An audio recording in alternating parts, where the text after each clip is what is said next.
an end. Haaland's run of scoring in 12 consecutive games comes to an end in match 13. It was unlucky for Haaland, it was certainly unlucky for the Blues. The final score here at Villa Park, Aston Villa 1, City 0.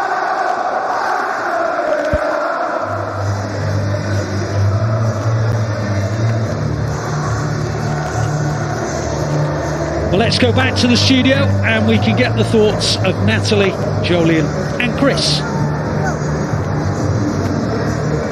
Welcome back to Matchday Live, where it has ended Aston Villa 1, Manchester City 0. I'm in the studio with Chris Samba and with Joleon Lescott. Chris, what did you make of that game? Well, you know, it was a game of two halves, I think, for City. You know, obviously a poor first half, very difficult, you know, to get in Aston Villa's face. But in the second half, obviously, we've seen a better City. You know, obviously, the ruled out goal from Haaland. But you saw also a lot of chances, a lot of more shots, a little bit more direct on the, you know, on the wings. So yes, that's more like what we know about City. But you know, today was enough. Joleon, give us your assessment of the game. Yeah, listen, I think that it was a tight game. One goal was probably enough to win it for either team, and unfortunately for us, it was a Villa goal. Yeah, second half was better. And we tried and probed, and the tempo was a lot faster in the second half, but did we do enough? Obviously not. The positive I would say is, thinking about it, is that we are going to get games like that at moments, and we are going to be open. But Donnarumma produced some important saves as well and kept it at 1, so it's a good inkling to what can happen when we do concede chances and we are open because we're behind. But yeah, it was disappointing that it wasn't a solid performance, because we've been playing so well for the 90 minutes, and that wasn't the case today. Yeah, completely agree. In terms of opportunities, City did have, I mean, not a hatful, not a clear amount of opportunities like we used to seeing, but we did have opportunities. Savinho had one that was off the line by Onana, I think it was. Torres blocked, Onana blocked the first, and then the follow-up shot was Torres. So again, we did create opportunities, and you have to respect the way Villa defended. The blocks at the end, Onana was outstanding. Cash scored the goal. Konza and Torres were tidy as well. So, and yeah, it's frustrating because of where the team has been so far in the last couple of months. So yeah, it's going to feel disappointing. It's going to hurt, but you know, games come thick and fast, and it's a different competition, so there's a chance to really gain some confidence. Yeah, there was blocks galore by Villa. The one that stands out for me, Chris, was, I think it was Onana again. He took the ball full on in the face from, I think, was it Foden? Yeah, I mean, they were blocking for their lives. Yeah, he had a fantastic game today, Onana. He was really committed, put his body on the line. And that's also what we saw today. You know, you saw a team like Villa really trying to do everything to protect that goal, you know, and make it difficult for City. City pushing, but you know, it's difficult when you have that many players back, you know, to go through. But yeah, they defended well. We have to give them credit for that at the end of the day. We the ball in the back of the net towards the end, but Marmoush was offside. I mean,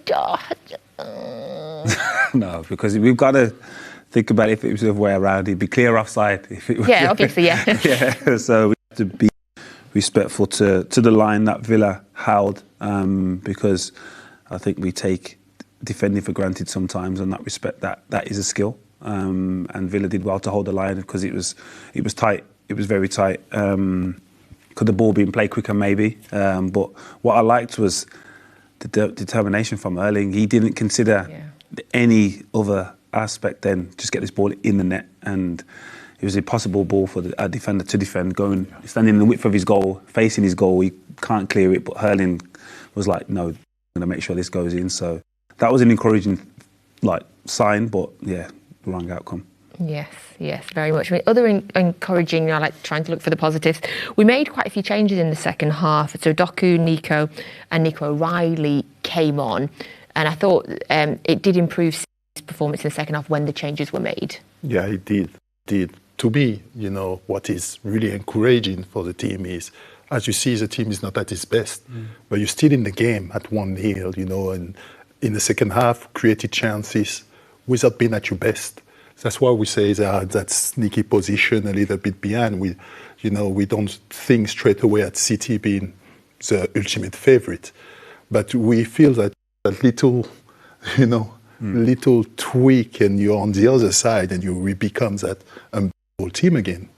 So to me, they're not far. It feels like it's so close, that it's so close to do what they've done in the past with the Bernardo Silva, the Silva, the De Bruyne, and create that midfield that's almost unbeatable. And I think that's what it's a little bit going on right now. They're still trying to find that connection, that rotation between the midfield.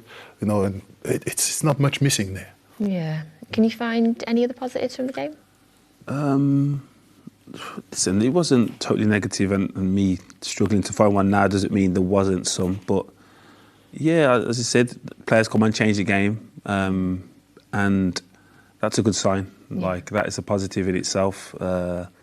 You want players to affect the game in a positive way. They did that. They didn't necessarily get the goal. Hopefully, there's no bad injuries. Again, that's always a positive. So, yeah, listen, it's going to hurt, but it's going to hurt to the next victory, and hopefully that's in the week. It's 3 defeats in a row now at Villa Park. Like, it feels like it might be becoming slightly bit of a bogey ground, Chris. Are bogey grounds real? They are sometimes, unfortunately. Sometimes for, like us as defender, for whatever reason, we cannot play against that person, or we are not successful against a particular club. Mine was Wigan.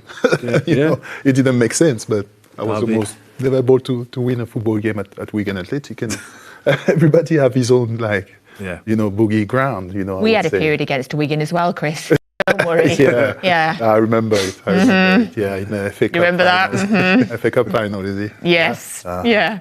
Who was your? Did you have one? Oof. See, where did we struggle? Everton, I think. My impact, it was a mess.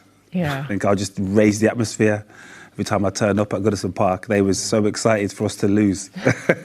that didn't help. Yeah, that didn't help. But yeah, like, them grounds happen, and that's not just because it's just the ground. It's because they're a good team as well. Yeah. You know what I mean? They got great fan base, good coach, and good players. So the combination of those things tends to make it difficult. Of course, there was other games, 2:00 games today. Annoyingly for us, Bournemouth beat Forest 2-0 and Arsenal beat Palace 1-0. So we're currently 4th in the table. And also at the other end of the table, it was Wolves 2, Burnley 3. Wolves still not won a game. I'm concerned. Very concerned. Still not won a game. So yeah, we're sitting 4th on 16, Sunderland 3rd, 17, Bournemouth in 2nd on 18, and then Arsenal 22 points, so 6 points ahead of us. It's done, isn't it? Premier League's done, yeah. Let's just say that. We like to be an underdog.